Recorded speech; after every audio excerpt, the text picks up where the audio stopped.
All right. Hey, Steve, how are you doing? I'm well. How are you? I'm doing all right. It's good to see you. How's everything going? Everything's going well. Just adjusting to, uh, staying at home all the time. Yeah, gotta be different. Yeah. I mean, you're not alone in that. Before we jump into that, let's see if we can get a little introductions going because by now folks know who I am. But Yeah. I'm Paul Edwards, and I'm an executive coach and a lawyer. I'm supposed to be retiring, but apparently retiring means I'm still working because everybody has a lot of crises right now. But nonetheless, I want to introduce you guys to my friend Stephen Kontos. Steve, why don't you tell everybody a little bit about yourself and what you do and your company? Sure. Yeah. So I'm a patent lawyer. I'm the CEO and founder of a law firm called PatentXP, and we help startups that are trying to build patent portfolios to boost their exit valuation. Yeah. So So, I'm not a retired lawyer. very much working. I know that to Yep. be a fact. Yeah. Use you on some matters as well, so I know that you're working. So that jumps me into an immediate topic of conversation. I think that'll be relevant for a lot of folks that'll watch this video. I try not to do too many of these with lawyers because they become real lawyery and people hear about lawyers. But patent law is one of those areas that I think is really important because a lot of businesses are growing their revenue base, by monetizing IP, particularly patents. Technology plays a big role in that as well. But also, I think it's just one of those areas where people don't really kind of understand kind Mhm. of what a patent lawyer is and what a patent lawyer does and how you become a patent lawyer. So that might be something really worth talking about. Like, why don't you tell us, like, what's a patent lawyer to you? Yeah, so kind of like building on what you just said, I really don't see myself as a typical lawyer. Like, I don't go to court, I don't wear a suit ever. So it's like I feel like I'm more like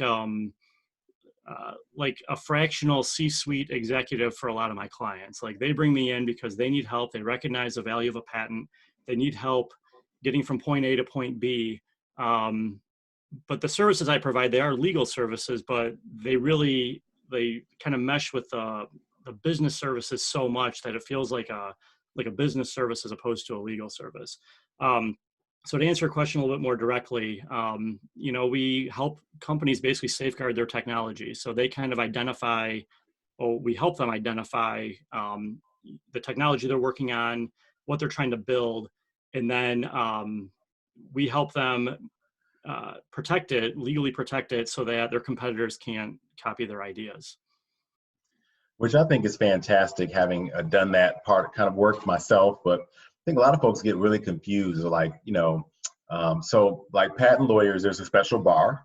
So you Right, become a lawyer, and then there's a special bar you take to become admitted to practice before the Patent and Trademark Office, which not every lawyer is eligible to do because it right, requires a technical background.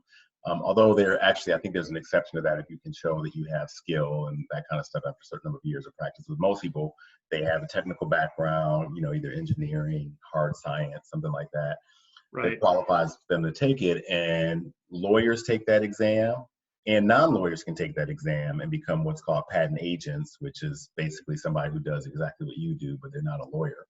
Right. So there's a little bit of a downside in that regard for those people. But yeah, it's a whole different bar compared to the traditional bar. And instead of you guys going to court and dealing with the court, you deal with the patent office all the time. That's right. Yeah. So it's there are kind of two sides to it. So there's interfacing with the business folks on the one side, and then once you file the patent application, it's dealing with the patent office on the other side, and that's where like the advocacy comes in. So to the extent I feel like a lawyer, it's often on that side. But even still, I have an electrical engineering background. The patent examiner I'm talking to typically has an engineering or science background. So at that point, it becomes like two scientists or technologists talking to each other, as opposed to, a lawyer arguing with, you know, opposing counsel in front of a judge, something like that. It's a Right. very different sort of advocacy, but it still is advocacy. Yeah, no, because I mean, I've seen it on both sides. So I Yeah. get that. And then, so a lot of folks have this question. because I hear it, I see it on social media all the time. People get this, people, they'll say, I'm going to patent that. I'm like, no, you're not. You can't Yeah. get a patent on that, or I'm going to trademark that. And they're actually talking about an invention. Or I'm going to copyright that. And, they're talking about an invention. So just for the sake of people kind of getting some value out of this and kind of Yeah. seeing your skill set, could you break down for us the difference between a patent, a copyright, and a trademark? Sure.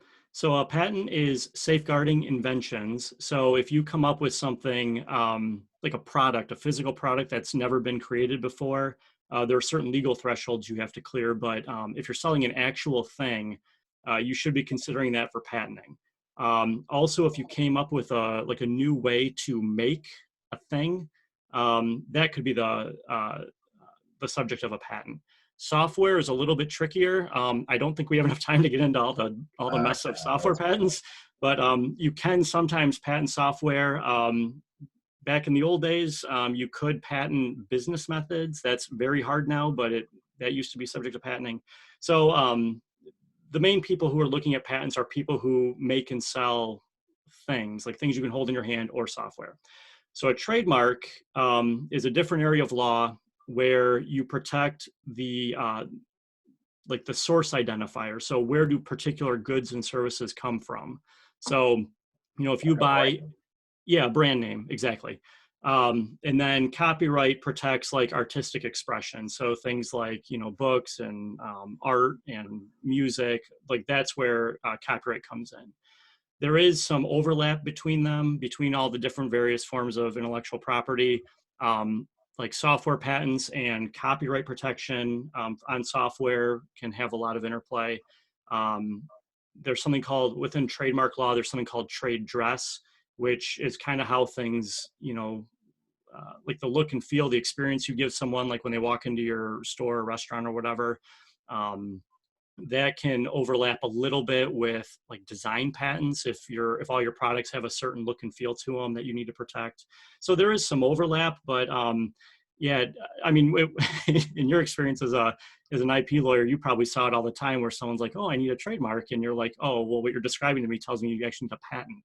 Yeah. And hiring the lawyer you hire makes a big difference in that regard, because like I do, like patents are my focus.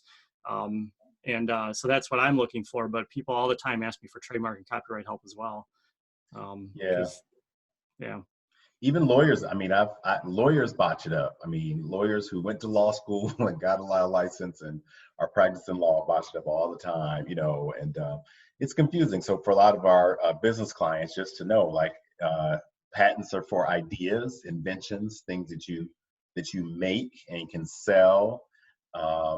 Trademark is more for brands, logos, things like that. And then copyright is more for stuff that you create that probably might not be a patent, like it usually like a music, book, sound recording, a building, anything that you kind of create that never kind of gets duplicated again. It's like, this is the thing, and it's not going to be done again. It might be copied with your permission, but it's not meant to be like done and over. Whereas an invention, like a patent, the whole point is you do want it to be done over and over again. So you're just describing how to do it or how to make it or that kind of thing. Right. So yeah, so I mean, because that comes up a lot, like folks, non-lawyer clients coaching. I mean, I hear it in all my coaching calls all the time. People are like, oh my God, people have told me, you should patent the way you coach. Yeah, no, Right. Yeah. I'm not going to do that because I will get laughed at by everybody I know in the patent office. But I think it's nice to help people understand what the differences are, and I haven't had a chance to do that yet. So thank you. Yeah, and I think so hopefully if anyone who comes to a patent lawyer, like I always joke that I tend to spend a lot of time talking people out of getting patents, because they do come to me and they say, hey, I have this great idea, this is what I want to patent. And even if it is a product, it has to meet certain legal thresholds, which we don't have to talk about now, but I do spend a significant amount of time explaining to people like, well, you bought an off-the-shelf part and you're using it in the way it was intended to be used, or you combine two off-the-shelf parts in the way you're intending them to be used. Getting a patent on that can be difficult unless you can show certain, benefits to that combination that wouldn't have been obvious. And so there is I don't want people to self-select and say, oh, well, my idea was so obvious, because inventors, they always think their idea is obvious because it was clear to them, but not Right. appreciating the value that it brings. But there are a lot of ideas out there that just won't clear the threshold. So I do spend a lot of time counseling clients, especially small businesses where, they're on relatively limited budgets, especially now, where I've got to, show them like, okay, this product has like a 5-year life cycle. It's going to take you 3 to 4 years to get a patent on it. You're attributing maybe $1 million to over those 5 years to this improvement. Is it really worthwhile to go through the patent process? For some companies, absolutely. For others, it's just not worth it. So I try to help them see the business case. And if there's a business case to move forward, we do it. Otherwise, it's, if it's a hobby and you want a patent, great, we'll get you a patent. But, if you're going for an exit and you need to boost your exit valuation, is, $200,000 really going to be worthwhile? Maybe not. Man, so, all right. Next question. Where's your lunch? This is supposed to be a lunch date.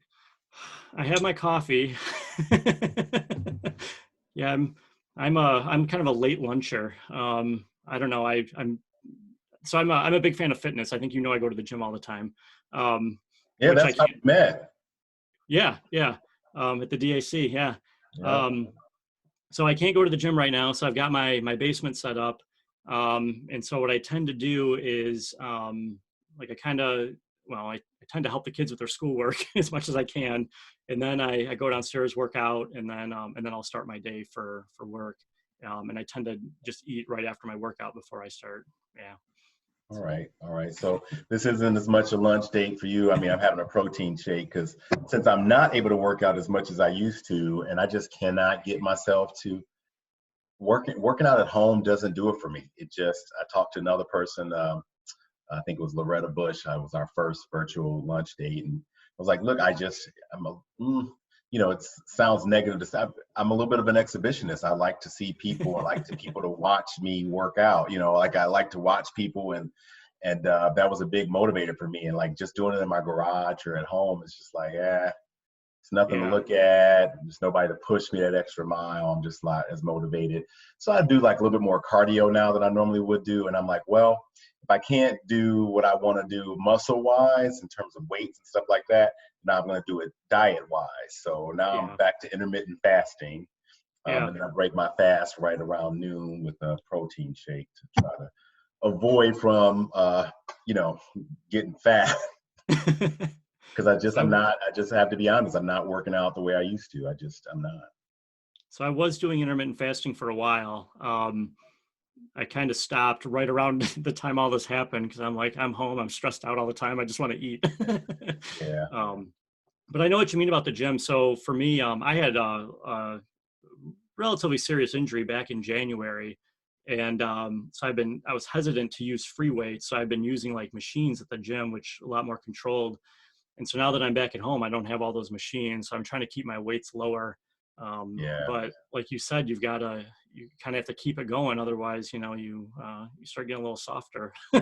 Yeah, no, I mean, you gotta, diet is a big part of it and exercise is another big part of it. So I'm doing the bare minimum exercise. I'm definitely being active, but I'm just lifting weights. Like I don't even have a set of weights that are heavy enough, really. Like I think my weight's max out at like 52.5 pounds or something like that. So there's nothing I can do about that. And now my dog is coming to join us for lunch. So tell us, because you just recently started your firm within the last year or two. It was, late 2018. Yeah. Yeah. Tell us about that. What got you to want to start a law firm, a patent law firm, and what that process was like? And are you happy that you did it? Oh, absolutely.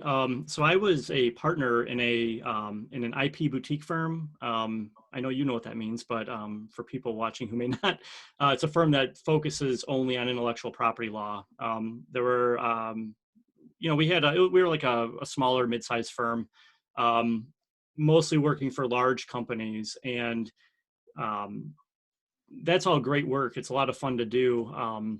But I wanted something where I could, have a little bit more access to the business folks, be a little bit more strategic about filings rather than just, kind of get a docket assigned to you and have to, work through all those.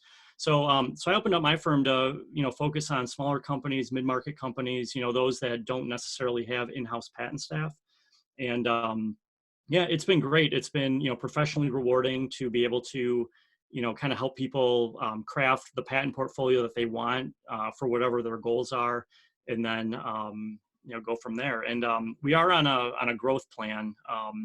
Like I'm the only full-time employee for now, but hopefully by the end of the year, that'll be different. So yeah, I'm just trying to grow the firm, and yeah, it's been a ton of fun. Like it's one of those things where if someone, I know you had already started your firm by that point, but if someone had told me how much work having a law firm was going to be, running a law firm that you're starting from scratch was going to be on day one, I may not have done it, but I think I did not try to tell you that. That's right. We did talk very early on, and yeah, you were tried to supportive. convince you to join my firm. That's right. Save yourself That's a headache. But no, I got to make the mistake by myself. But no, it's been great, and like I wouldn't trade it for anything. And I'm still like, I don't know. I run my firm like a startup, and so I do kind of feel like I've got a lot of empathy for what my clients go through, and like I've got a team of advisors to kind of help me, hopefully not make bad decisions. And but yeah, it's been fun. So how's this experience with the coronavirus, COVID-19, all that stuff been impacting you? Because, I know, like, when I decided to start the retirement process from the practice of law, I was like, this is perfect timing. The firm is doing well. We're kind of off and running. I can step away from that. I can go focus on this new thing. Let's just go really, pour everything into that, and everything should be fun. This is classic startup mode. I've done this a million times. So, but not in the middle of a pandemic. Literally, like March 1st was the effective date of my beginning of the retirement process, and then like 2 weeks later, they're like, yeah, okay, shelter in place for the indefinite foreseeable future. So it really created a lot of, like, for the law firm, it didn't really cause a lot of trouble for us, because if anything, I feel like our clients are relying on us now more to help them just navigate this. Now, I don't know what will happen once they figure all this stuff out, because maybe they won't need us anymore, but right now it seems like they really need us a lot. But for the coaching practice, at the same time, trying to get clients to really pay attention to coaching and prioritize coaching right now when they're not even sure if they're going to be able to pay their staff or keep their doors open, it's just really been difficult for me. So I'm just trying to figure out, like, how is it impacting you, and like somebody like you who just started up a law firm or a business, like within the last year or two. You're probably just getting your like sea legs under you. Yeah, so I think my experience is probably identical to yours, where so the day-to-day stuff really hasn't changed at all for me, because patents it's such a slow process. So everything that's coming in the door now is based on actions that we made, 18 months, 2 years ago. And the problem that patent applicants are having, so my clients are having, is that the patent office for years has been set up to allow its examiners to work remotely. They just don't have the physical office space to hold everybody. And so a lot of them are working remotely anyway. So from the patent office perspective, it's been business as usual.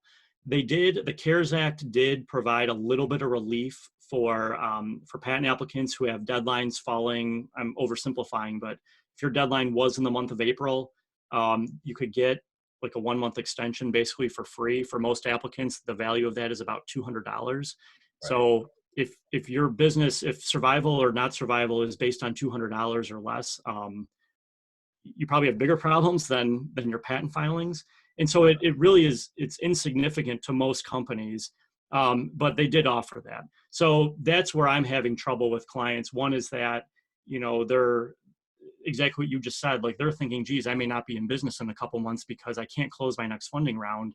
And I'm saying, well, your deadlines have not gone away. And unfortunately, the patent office is not offering much relief to you. So how can we work out a plan where you can keep your filings going and extend your runway?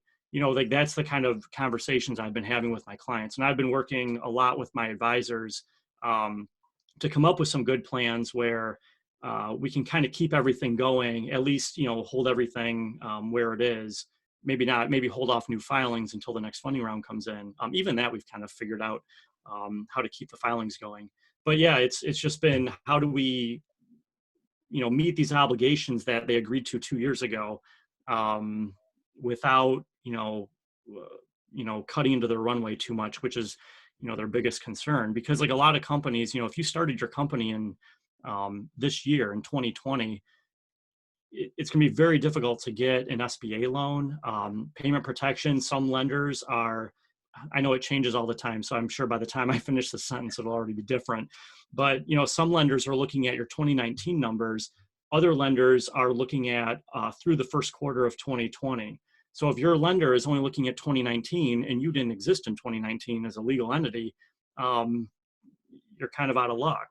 Right. So it's, and startups also have that additional issue of, if they're VC backed, there's this question out there whether or not their VC counts as an affiliate, and if all their portfolio companies count as affiliates, which means that you're probably no longer a small entity, Right. or a small business. So it's creating all these headaches for them. And so, from our side, the solution has been, well, let us figure out a way to work with you to extend your runway, at least from the patent cost side.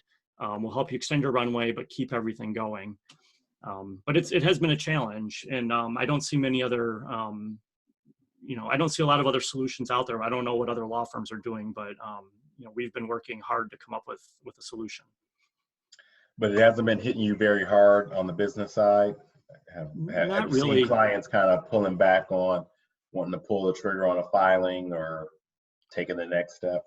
I've seen a slowdown on filings, and also like new clients coming in the door. Less people are just less excited about spending the money to get a patent in patent filing, which can also be a mistake too, because like the race to the patent office is not slowed down by this issue. Right. So it's really only helpful if their competitors are doing it too. But like I said, we have come up with a way to kind of make it easier for people to get in the door without like the big upfront costs that that you typically see with a patent filing. Well, I'm glad you brought that up, because that was one of the reasons why one of the things I thought we could talk about, because I imagine, I don't imagine, I know there are a bunch of folks who are sitting there thinking, oh my God, well, do I need to spend the $2,500?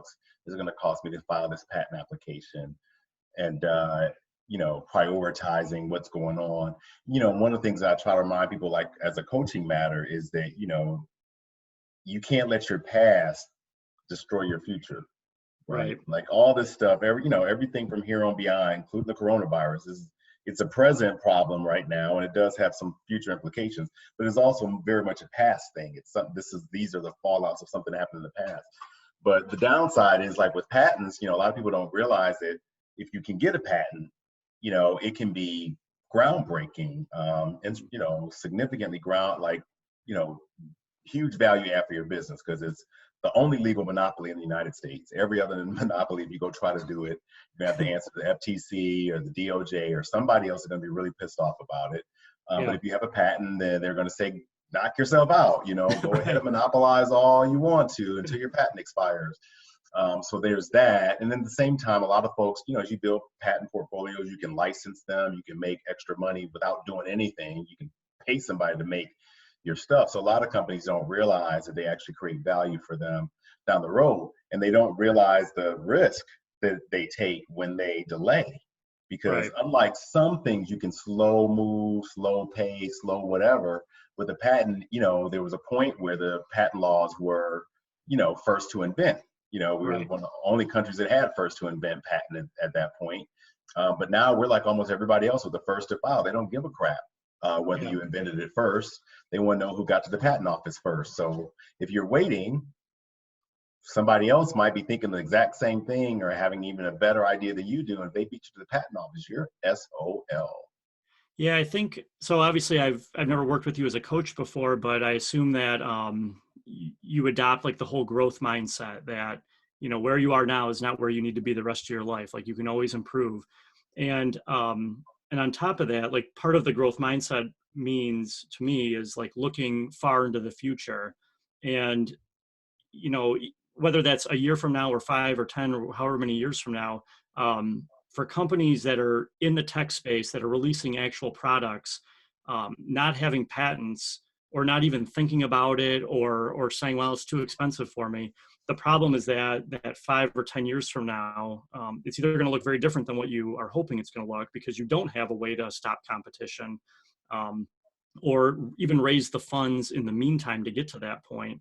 And so, yeah, I don't know. I mean, I think we're probably saying the same thing, that it's like a decision now to forego that initial filing. I'm not trying to make this a sales pitch, but a No. decision now to forego that initial filing can have pretty big consequences down the road, when VC funds do open up again, when you are ready to take a product to market, or if you're releasing a product now, not protecting it ahead of time. Yeah, it can be disastrous for certain companies. Yeah. I'm hoping that people will like do a little bit more, I guess, like in your space, hope people will do a little bit more education around that. Because I think I'm sure there are a number of clients who are, I mean, I have a few right now, and we've had those discussions where I've had to talk to them about like, hey, let's conserve on legal spend on these things. Because I do a lot of outside general counsel work. So a lot of times I'm calling the shots on they spend their legal budget.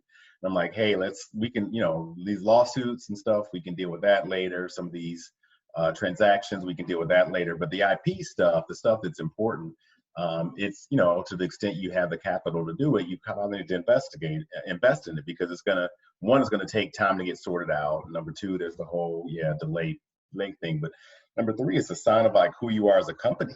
Like I have most of my clients, I try to encourage them. A lot of them want to be innovators. They want to be seen as innovators. I mean, that's like the buzzword now for a lot of businesses: market disruptors, innovators, whatever. If you want to innovate, then you need to invent. And if you want to invent, you probably should patent it. That's just the way it works. So if you're not patenting, you're probably not innovating. And if you are innovating and not patenting, you're probably making a big, big mistake. Because those inventions will eventually become stale, or somebody else will protect them and make money off of them, or you'll waste your time doing something innovative and find out somebody else already has a patent and you can't do it anyway. So yeah, what I've been telling people is, I think this is good advice all the time, not just in the days of COVID-19. A lot of startups, I think, make the mistake of not documenting their technology properly. And, they need to constantly be thinking about like, what products are we going to release? What are all the features of those products? Like, what do we want to do in the future? Like, maybe it's not part of our minimum viable product that we're going to release first, but what do we want to do in the future? Like, what are the flaws with our competitors' products? So just constantly document everything, because most companies, they create their product, they look at it and say, well, that's what I want to patent. And they've given up a lot of IP, valuable IP, in all the decisions that they've been making up to that point, because they haven't documented them. They're just kind of gone. And so by creating all those documents and keeping all those records, then you can have someone like me come in and say, okay, well, which of these is actually valuable? We can prioritize them. We can figure out which ones will clear the patentability threshold. And then they can make a business decision based on that, as opposed to just, well, here's my product, I want a patent on it, without really giving it much strategy or much thought. So, but documenting everything is kind of like the first step. And companies will realize, once they do that, they'll realize how much intellectual property they're generating. And then they can, like at that point, you can call yourself an innovator, because at that point, like what you've got that's unique and different, and will actually drive profits, drive your business. And then it makes the sales pitch to VCs a lot easier too. Yeah, agreed. So you are, you're a business owner, you're a lawyer, you're busy juggling all this stuff. How are you taking care of yourself in this unusual, I guess, probably not the best word, but it's the one I can come up with right now, unusual set of circumstances? Yeah, so I do exercise a lot. I've got my home gym set up. So I'm in Detroit. I don't know if I said that earlier, but I'm in Detroit, and about that, and we will. Yeah. So the weather here has been kind of wild. Like we've gone from 60 and sunny to like it snowed earlier, like last week, like late last week it was snowing. So like getting outside is not always guaranteed, this time of year. But taking the dog for a walk, playing outside with the kids when I can. yeah, just kind of doing all that stuff. I don't know, for me, just being outside in the sun just makes a huge difference. Also connecting with people. I feel like I'm naturally an introvert, but I'm pretty outgoing and I do like talking to people. So having Zoom has been great, just to check in with friends like face to face, especially friends of mine who either live alone or they don't have like a lot of like support people like that they can turn to. Just being able to connect with them face to face, I think, is a lot more meaningful than texting or even on the phone. So yeah, I guess those are the two main ways. How about you? Do you have any suggestions? Well, I laugh because, of course, I'm from Detroit. That's where we met. And I lived in Chicago for 17 years. And so, like, I cannot say how grateful I am I made the decision to move down here to Austin, Texas, because, the outside is a foregone conclusion here. Having access to the outdoors is, it's not even something we think about. I remember living up north, and the summers, you always felt like you had to be outside. Like, I have to go. Like, there's something to do. Every day is sunny. You like, I need to be outside. If you have a nice day in the winter or in the spring or the fall up there, you're like, I just got to get out and take advantage of it. And now we don't have that. We don't have that problem here at all, because most days are nice days. So Yeah, one of my big coping skills, but I still encourage everybody to do, no matter where you live, even if the weather isn't that great, still fresh air is fresh air, right? To get yeah, outside, to be active. Like, nature has a very, very calming policy, a very calming effect on a lot of people, because you get outside and you remember that, okay, the trees are still growing, like the wind is still blowing, whether the leaves are falling or not, whatever's happening, but everything is still happening. So everything is actually still okay. Like, when you yeah, realize that out of all the things that are going on in the world that are going wrong, there's a whole lot of things that are going right. See the yeah, sunshine, like coronavirus can't stop the sunshine, it can't stop the rain from falling. It's not drying up the lakes and the rivers. In fact, down here, last summer, actually for Easter weekend, we went down to a creek just right down the street from our house, and it was amazing. It's like all of nature seems to be happy about this coronavirus. Let me put it that yeah, way, yeah, because I saw more turtles than I've ever seen in my life here in the creek down the street from my house. Like, that's comparing going out to the islands or anywhere else. I mean, just turtles all over. Birds were flying up to us.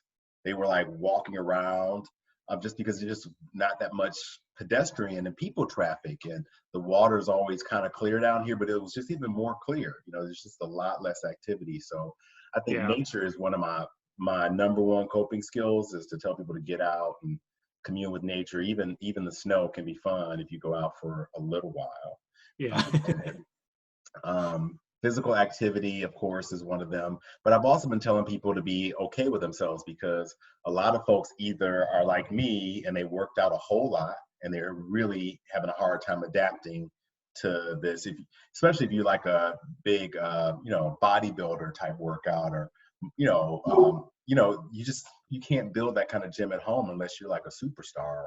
right, So people are struggling with that. And then the other folks had all these big weight loss goals that they made, New Year's resolutions about, and all of a sudden now they're falling off the wagon. One of the best coping skills is to not be hard on yourself, to yeah, give yourself permission to do a little bit less than what you might have done under other circumstances, because trying to hold ourselves to this high standard, under optimal conditions is difficult, yeah, but these are far, far less than optimal conditions. And at the end of the day, stress is they don't actually say this, but it's the leading killer, of people everywhere. Every disease starts with some stress point. yeah. So, stressing yourself out over not being able to kind of do your workout the way you want to do it or anything like that is not a good idea. Hang on one second. Let me see if I can stop this dog. This is oops, I hit the wrong button.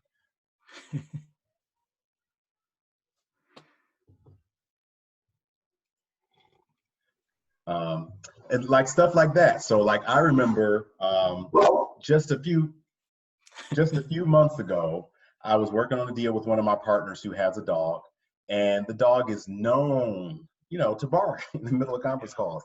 And sometimes, like, I would struggle to get her involved in deals because I'd be worried that, we'd have a conference call with a client or a colleague, and the dog would start barking. I would just think it's so unprofessional. But our firm enables people to work from home. Like, that's how we keep our overhead down. We don't have a lot of big fancy offices. So working from home is like a normal thing for everybody in our firm to do. But the rest of the world wasn't like that. Like, you'd be doing deals with these big companies, and they're sitting in their, ivory tower offices, and there's no dog barking or no ambulance riding by, or, no kid running in saying, "Mommy, mommy, look." But now everybody is working from home, and so when I look back over how I used to respond to, like, the dog interrupting a meeting, to now where I'm like, it's the dog interrupting a meeting. It's not that big of a deal. Yes, I'm working from home. I'm still doing a great job. My clients are understanding it. Everybody's getting through it. So, like, that's just another, like, coping skill. Like, I think this experience has taught me to recognize that the things that we used to think were such big deals, not big deals. Like, nothing to get all upset about and worried about, or even be judgmental about, because, at the end of the day, okay, a dog runs in and out of your house every once in a while, they bark. You're still as good of a lawyer as you've always been, as good of a coach or good of a doctor, whatever you're doing, your skill set's up here. So, like, as they say, don't sweat the small stuff, and it's all small stuff. It's a dog. And one thing, like, building on what you just said, is that, so for me, having this plan to grow my firm, like, I've been in the last couple of weeks kind of reevaluating, well, okay, maybe I don't need a lot of office space, to bring on new employees, which then opens up, if people are going to work remotely, then you can have a workforce kind of all over the country. You're not limited to your geographic, like within driving distance. So it's kind of forced me to reevaluate, my plan going forward for how I'm going to set up my firm. And then like you're saying, like, what we're willing to, 2 months ago, a dog barking in the background, or a kid, because, like I said, the patent office has been having people work remotely for a long time. So you'll be on the phone with an examiner, and they'll have, like, a kid screaming in the background, or a dog barking. And I'm like, okay, I kind of get it. Like, I've got kids, I've got a dog, like, I get it. But now it's like, you don't even hear it anymore. You're just like, yeah, okay, that's happening. So let's move on. I mean, I've seen TV stars, like, trying to do their, like, TV broadcast from home. And, like, I think Alec Baldwin, at one point, one of his kids, his son, I think, just jumped all over his face. Just like, like, hey, daddy, like, it's a reality of being a parent, a person, like, whether you're a parent or not, like, we all have something going on in our lives besides for our work. And there used to be a point where you used to, I think, take pride in acting like we didn't.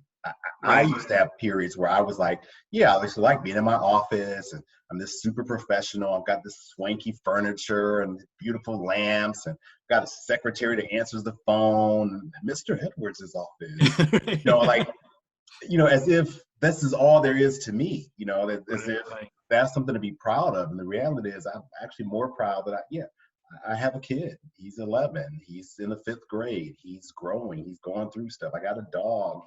He's like our saving grace. If I didn't have him right now, my son would really be going bonkers. And, so it makes us a whole person. I think sometimes we let our careers, there's this identity crisis that happens where we identify too much with our careers. HBR just published a great piece on this. I think I shared it on LinkedIn a few months ago, about how to detach. Because what happens is, we get our identity so meshed in with our career and this persona we put on about being this, suited professional. As a lawyer, I've gone through it, like, just my identity of being a lawyer, and being able to say, what do you do? I'm a lawyer. Everybody knows what that is. And then all of a sudden you're like, okay, I'm not really a lawyer as much anymore. I mean, I'm still a lawyer, but something's changed, and I don't wear suits anymore. I don't need to, and I don't need to work in a big office tower on the 45th floor anymore. Like, there's no value in that to anybody that I'm trying to help right now. But if you got your identity so enmeshed in that, when that goes away, you have this whole identity crisis that you didn't need to have, because none of that stuff had anything to do. Like, my office didn't make me a better lawyer. Having a secretary answer my phone didn't make me any better of a lawyer. what floor I was on didn't make me any better of a lawyer. Like everything that made me a good lawyer was what was in here and what's in here, and that Yeah. goes with me everywhere.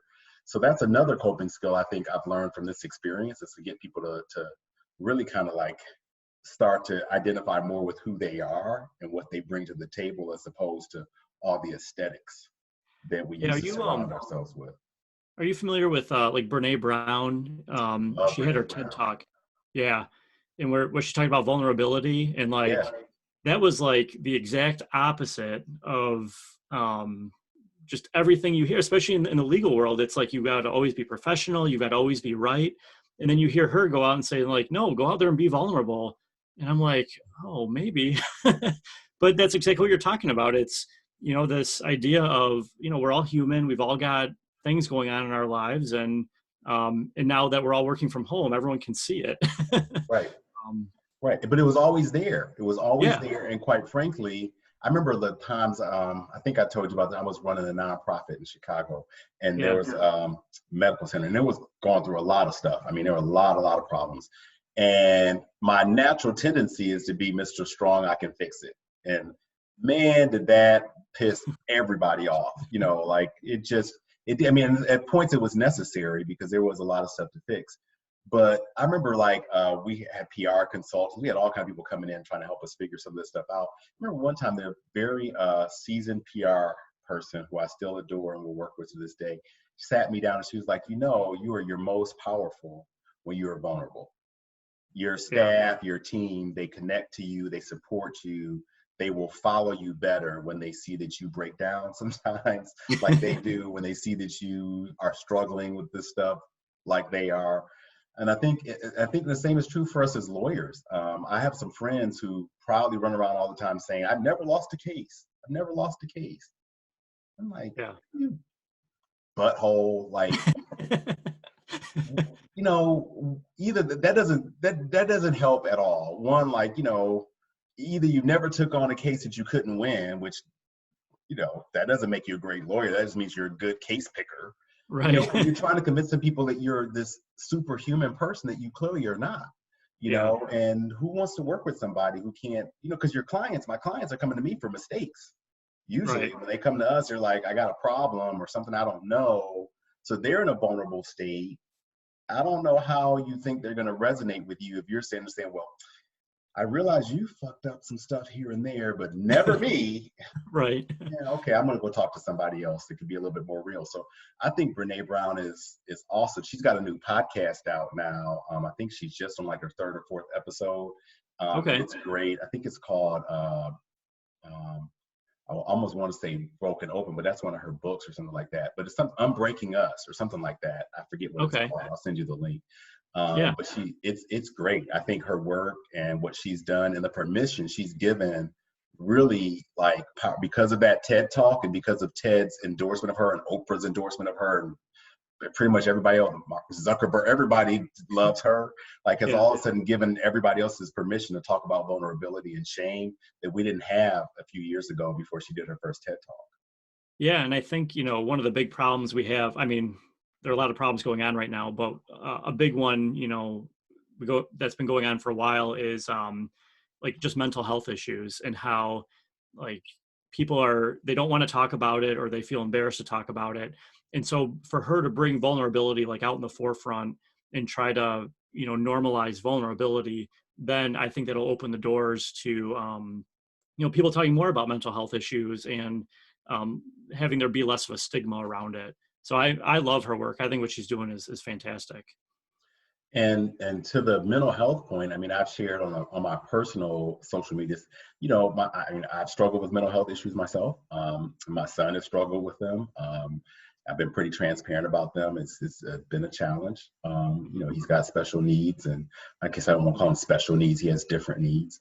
And, and there was a point where I felt like so isolated, because I have a lot of friends who, post these pictures of them, their family, and everything looks great. We're doing this, and my kids got straight A's on this, and the kids doing that, and now they're that, and whatever. And I'm like, oh, until you open up a little bit and start saying, hey, I have this issue. And the number of people that have come to me saying, yeah, me too.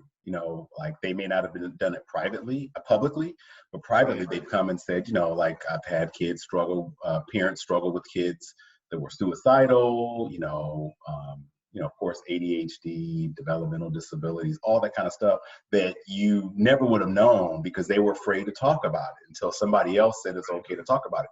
Lawyers, we're the worst.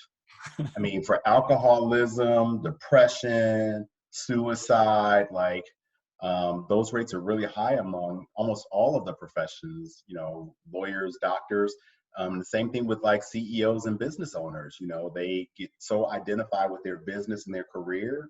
And then when things don't go well in their business life, everything in their personal life starts to tank, and there's depressions, like it needs to be talked about because half of it, I think Carson Daly said it on the Today Show the other day, because he's been open about his issues. He said, you don't realize you're one of the millions suffering in silence until you're not. Yeah. Like when you finally get on the other side of the suffering, at some point you become more clear and you see things more clearly, and you can see that other folks were suffering while you were too. But while you were suffering, you think you're the only person that's suffering, primarily because of that blinder that you have because of the mental health issue, but also because people aren't talking about it. If folks were talking about it all the time, you would know, like, oh my God, I'm not alone. I could go talk to this person or that person, but you usually don't figure that out until it's over. And I think like for CEOs, so I know, and like lawyers have, like there are helplines, there are things available to lawyers specifically, but I feel like CEOs are kind of in a unique situation. And this is where people like you are super helpful, because, it's lonely being a CEO. I mean, from running a law firm and in your current experience, when you're at the top, you've got other peers who are CEOs, but you may not want to talk with them about everything you're going through. So that's where I'm a huge fan of having a business coach. Just having someone you can talk to, kind of run ideas by, I think is incredible, and a game changer for pretty much every CEO out there. So I think what you're doing is a fantastic service. Well, see, that's the distinction, because there's two ways in which I do coaching now. One is individual coaching, classic traditional individual one-to-one coaching, and the other, which I love the most, and the newer version, is the CEO peer group coaching. And so that's what I do with Vistage. We build basically advisory boards for CEOs. Like you take 12 to 16 CEOs in non-competing industries, you put them in a room to combat those very same things: the isolation, the feeling like it's lonely at the top, and the not knowing who you can trust or who you can be vulnerable with, even because you don't want to be vulnerable with your staff, even though, of course, Brene Brown would probably say you might need to be, but that's a huge leap for a lot of CEOs to do. But to be vulnerable with one of your peers, especially if they're going to be vulnerable back, but to be able to like have this think tank of people that you can, throw ideas out to, you can express your personal and professional frustrations to, and they come together to help you solve your problems and support you through the process, has really been shown to be effective. It's the same kind of mentality that's been used to help underprivileged kids. I was involved with an organization called the Posse Foundation years ago, and their whole idea about how to send underprivileged kids to college wasn't, let's give you a scholarship and send you off to Princeton or wherever. Let's send you in a posse, a group. So we don't send you by yourself. Like people do well when they have support. So they'd send like 10 or 12 kids to some of these elite liberal arts colleges that didn't have those kinds of kids there before. And they did better because they have the group support, the people to lean on and to be vulnerable with and to talk to. CEOs are the same thing. Like you're not going to like drop your walls down for just anybody, but you'll do it for one of your peers who's willing to make the same reciprocal agreement for you. And you'll share ideas and collaborate and even form alliances and stuff like that when you see that somebody else is in the same boat as you. But when you're kind of all by yourself, if you do the one-on-one coaching, in some ways, I mean, I offer something that, I'm here to listen and I'm here to talk to you, but still, like, it's still okay. It's still a little bit isolating when you're like just 1-to-1, but when you're like 1-to-12 with confidentiality and all that stuff wrapped around it, you start to not feel as isolated and alone. And they become like your best friends, the people you go on vacations with and hang out with, because you guys have worked through so many difficult issues. So I really hope people will start embracing that concept. This is not a sales pitch for that by any means. Right. I normally don't even talk about it, but it just, on the topic of mental health in particular, like Yeah. this is one of the ways you combat mental health for CEOs and for leaders, is for them to see other folks are struggling with the same kind of issues, having the same kind of feelings, going through, and solving the problems together. It's not like you're just going to sit there and have a pity party together. You're going to have Right. your pity party for a minute, and then you're going to say, okay, let's roll up our sleeves and let's tackle this and get it done. I just think we need to do more of that. Yeah. And I think for a lot of people, when they hear, like when they hear CEO, they're thinking of like, billionaires and people with hundreds of millions, like worth hundreds of millions of dollars, like running these very large companies, not recognizing that, there are a lot of CEOs, like they're all over the place and they're at all different income levels. But so I'm not saying that, yeah, if like you've got a couple $1 billion, obviously maybe your mental health issues are less of a big deal. You can get a lot of help with that. You'd be But if you're, surprised. yeah, I mean, the science doesn't prove that to be true. I mean, look at all the superstars. I mean, Robin yeah, Williams, I mean, the yeah, that's a funniest, good point. most famous one of men on television died of Mhm. suicide from depression. Yeah, Made everybody else happy, but didn't make himself happy. I mean, there's only I don't know if you remember this. There's some IP people. I forget what firm it was in Chicago a couple of years ago. Really prominent lawyer. I forget what happened. I think he jumped out of a window. Um, like just so money and stature and all that stuff doesn't change it. In some cases, it makes it worse. it People can. feel, Yeah, yeah, they feel like, oh my God, I have everything.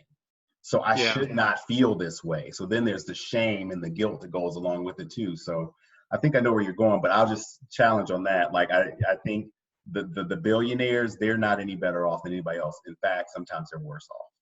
yeah. No, that's a fair point. I guess I was getting at it from the opposite side. Is that like there are a lot of CEOs out there who aren't what people traditionally think of as a CEO, and who do need that additional support and additional help. Um, but yeah, because I don't want people to be like, well, if someone's got $10 billion, like, well, they can solve their own problems. But that's not the only person I'm thinking about. Yeah. Well, I know your heart. I've known you for Yeah. some time now, so I know what you meant. I just for the sake, because there was a point I genuinely did think, I sit there and think, oh my God, you run Microsoft, like what do you got to complain about? Right. What do you Right. have to worry about? Like you have everybody at your beck and call, and I mean royalty. I mean, you've got royals that have mental Yeah. health problems, largely because they're royals. Yeah. So it's just a universal issue, but like talking about it more and what we just did, I think helps a lot, because there are a lot of folks that are, as Carson said, you don't realize you're one of the millions suffering in silence until you're Yeah. not. There's Yeah. folks in here right now suffering in silence because they think they're the only one, and they're not. Yeah. They're not. Yeah. So last question for you before we wrap this up. Yeah. Um, so what are your thoughts or plans around taking some of the lessons you've learned from this experience, whatever they may be, and like carrying them forward? Because at some point this is going to be behind us. I don't know. Yeah. I don't believe that the new normal, or we're going to get back to normal. I just say whatever's coming in the future is going to be better. It might not be what it was. It might be different. Whatever, it'll probably be better. But how do you see yourself carrying the things that you've learned from this experience and making them kind of more permanent, lasting changes for you in the future? So I guess the first quick one, like I touched on earlier, was that, rethinking what my firm model is going to be going forward. Like, because I was kind of brought up under the, you've got to have FaceTime in the firm every day. You've got to, you know, you have to be in the office all the time. And so I was kind of already getting away from that. But now I'm like really getting away from that. And then also, some of the programs that we've come up with to try to help clients extend their runway while still protecting their patent work. If it kind of works in the short term, I don't see a reason why that can't become our new normal. I mean, saving money is saving money, or extending out budgets is all the same, whether they're doing it for COVID purposes or otherwise. So Right. I do think maybe going forward, there's an opportunity there to like to kind of reinvent how we're doing things to better serve the clients that want, that sort of service. Because it is there's some give and take there. It's not like it's, we're just cutting our prices in half or anything like that. Yeah, so I'm sure there are other things too, but those are the two that immediately come to mind. So you are like fundamentally rethinking your business model as a result of this. Yeah, and I feel like maybe it's because of the media I consume. Like a lot of what I'm reading is like what my clients are reading about, what they need to be doing to prepare themselves to survive. And a lot of it is just adjusting to the realities of the world. Like thinking more long term. Like, I'm not gonna make a major revision because of like a little blip, but if there are tools available that will let me hire people, like hire better talent located somewhere else, and I can just check in with them every couple of days or so on Zoom, then maybe I don't need to spend the money to have somebody local and that additional cost with having office space for them. And, so it just like, this really does present some opportunities that I think most lawyers probably weren't really considering before. I feel like I'm a little bit more progressive on the legal side than a lot of people are. And so if I wasn't really thinking about it, I'm sure, some of the more established firms certainly weren't. But yeah, it's kind of caused me to kind of rethink how I'm going to do things, and we'll see what comes of it. It's funny how these little crises and whatever, because I remember when I was at IBM and right when that like kind of commercial real estate market got really depressed and they decided to get out of the real estate market, and they had to rethink how they were gonna, kind of run their workforce, because IBM used to be like a large real estate owner. Like it was, Yeah. like every big city had an IBM tower. Like Chicago had one. I think Detroit, they had one in Southfield. Almost every major city had like an IBM building. And then all of a sudden, like, Yeah. oh, okay, this is a waste of our money and whatever. But so many people were used to working in an office and having their own office. And they slowly transitioned to where they had like senior vice presidents, general managers, these really senior people sitting in cubicles. And then they start saying, you know what, don't think of this as your office. Like this is a place for you to check in. They called it hoteling. Yeah. We're like, you have a designated check-in point for when you come into the office, so you have somewhere to work and leave your stuff as you go meet with colleagues around the building or whatever. But we welcome you to work from home. Like your home office ought to be at home. And people, it took a while for folks to get used to that. Lawyers, we were the only ones that got to keep our offices. The only one. Like we were like confidentiality, because we lawyers don't want to change either. So we're like, please. But this is the same thing where people started to realize, because now that was like 10 years ago or more, 15 years ago. And now like clients are starting to be like, hey, I get it. This is actually a great way to work. If you're efficient and responsible, it's a great way to work. You don't, as a company, you don't have to take on all this overhead. And as an employee, you don't have to take on all this, for lack of a better word, BS. Of like feeling like you must show up at the office just so somebody thinks you're working, and all that negative baggage that comes along with that kind of setup. So I'm kudos to you for reconsidering that, because if you had asked me, I would have said, yeah, I think you're, because that's how we set our firm up on purpose. We're like, I don't want to be limited to people in Chicago.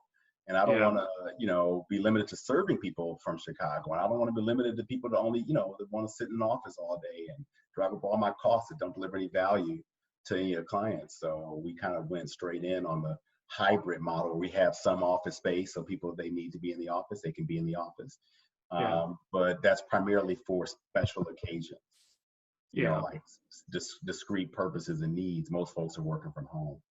Yeah, and being able to like greatly expand your pool of people that you can bring on board, I think is valuable too. Like for example, in Southeast Michigan, there's a very limited pool of very experienced patent admins. It's such a niche within like the legal admin community, and there aren't many, and everyone around here knows who the good ones are. So being able to like, when when I make those hires, being able to like look broader than just the relatively few people who are around here is just I think will make a big difference, not just for me, but for a lot of law firms who are going to adopt this kind of model.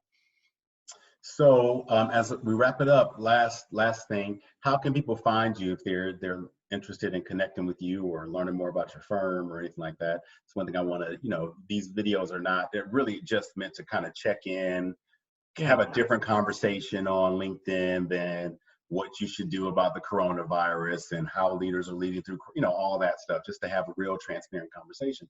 But at the same time, folks are meeting interesting people they probably wouldn't have met before. So I want folks to connect. That's the real point of this, is to connect. So how do folks connect to you, Stephen Kontos? So I'm pretty active on LinkedIn. You probably seen that. Yes.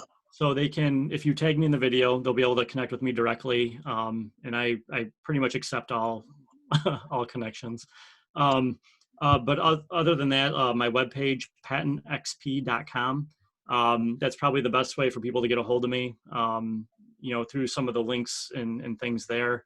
Yeah, like I've written a lot. Like we're planning to do webinars, which is a direct result of this outbreak. Like just being able to reach out to people and get them guidance that they need.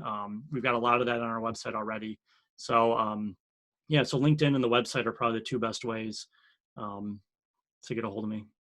Ping me when you do some webinars or stuff of interest. I might have missed those. I'd love to share them with people so folks can check it out, because I do think that patent law in particular is one of the most misunderstood areas of law that are value added Yeah. for businesses and lawyers. I can't think of one that's probably more misunderstood now that I think about it. Yeah, just to address that problem, what we did was we created a tool. It's on our website where you can put in some basic information about your like your business and your patent strategy to get an idea of what your patent portfolio will be worth. Because, like I said, so many people see it as an added expense without thinking about, well, I'm spending this money, but what's it really going to get me? It kind of Right. bridges that gap for them. But yeah, because you're absolutely right. People just don't understand the process or its value. Well, I'm glad you did that. I hope folks will check it out. And more important, I'm glad I got a chance to connect with you and see you live face to face, even though Yeah. we're like across the country from each other. Yeah. This is awesome. And I'm looking forward to seeing you whenever we can get on a plane and get back up to Detroit. I miss the DAC. Yeah. You don't work out there anymore though, do you? Nope. I gave up that membership when I gave up my Detroit office. So Yeah. yeah. Yeah. Well, I'll find you somewhere else. Yeah. But I haven't been home at all this year. So hopefully sometime before 2020 is over, I'll be back up there, and love to catch up with you and grab some coffee or something like that, or a drink. That'd be more. Yeah, absolutely. Yeah. Thanks so much for doing this. This is fun. All right. No, it's my pleasure. See you later, Steve. All right. Take care. Bye. Bye bye.